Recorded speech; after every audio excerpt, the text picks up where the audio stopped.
Once upon a time, the only way to record moving images was on film.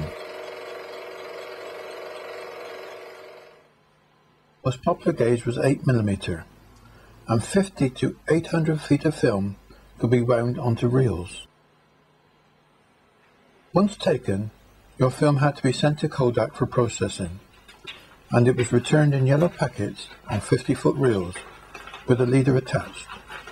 And it was quite exciting to open the packet and examine the film to see that it had come out okay.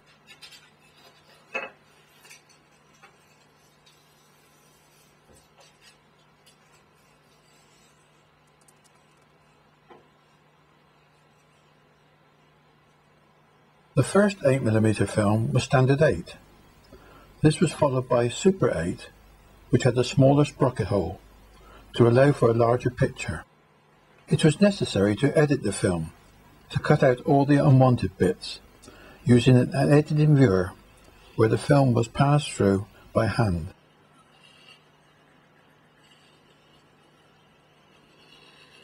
You could watch the image on the screen, and when you reached a point where you needed to make an edit, you pressed the lever to make a small indentation in the film. Once you had identified all the edit points, the film was cut into sections, identified, and put into a container.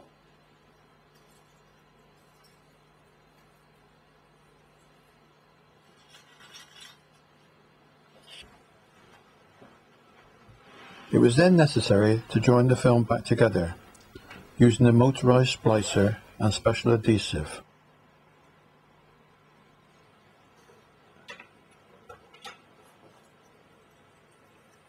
The two pieces of film to be joined were put into the splicer.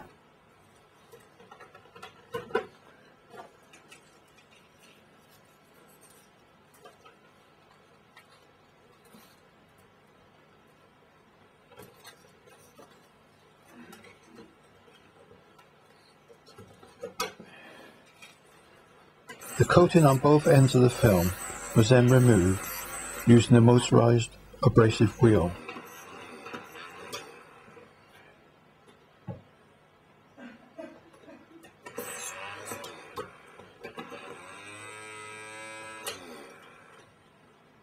Adhesive was applied to the film and the two parts joined together.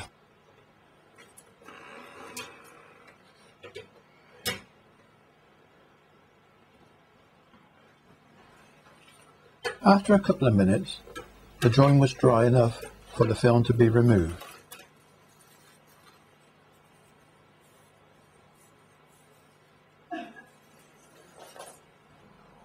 A fade could be added by painting on a special dye.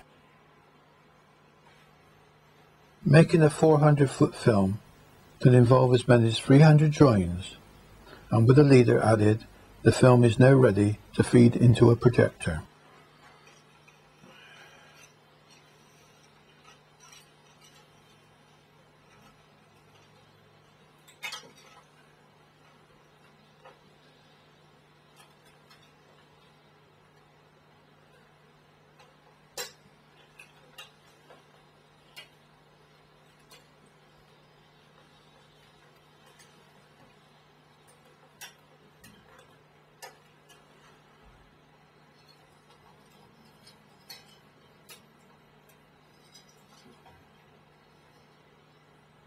Wait a minute, before starting the projector, what about sound?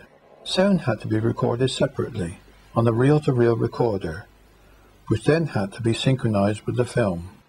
This projector had a series of pulleys over which you pass the tape from the recorder to control the speed of the projector.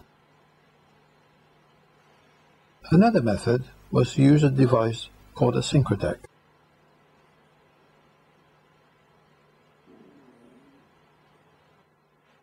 The Elmo dual gauge projector could take both standard and Super 8 films, and the film could be laced up automatically.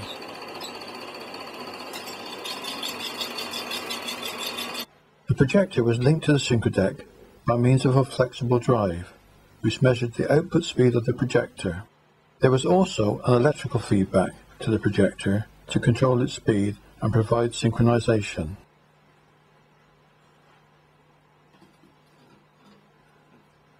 The tape from the recorder was fitted round the pulley on the synchrodeck, and both the projector and recorder started simultaneously, thus achieving synchronized sound.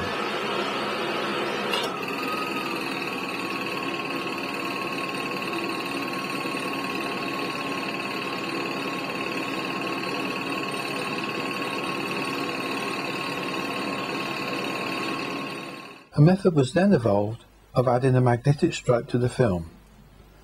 This had to be carried out by a specialist firm, and can be seen here along both edges. A special sound projector was required so that sound could be dubbed on to both the main stripe and also the balance stripe. Thus commentary and live sound or music could be added, ensuring perfect synchronization and doing away the requirement of a separate recorder. Once upon a time, making films was a very laborious business. You needed lots of equipment, and each film took many weeks to complete. However, when it was finished, all that was needed was to put up a screen, draw the curtains, and sit back and watch the film.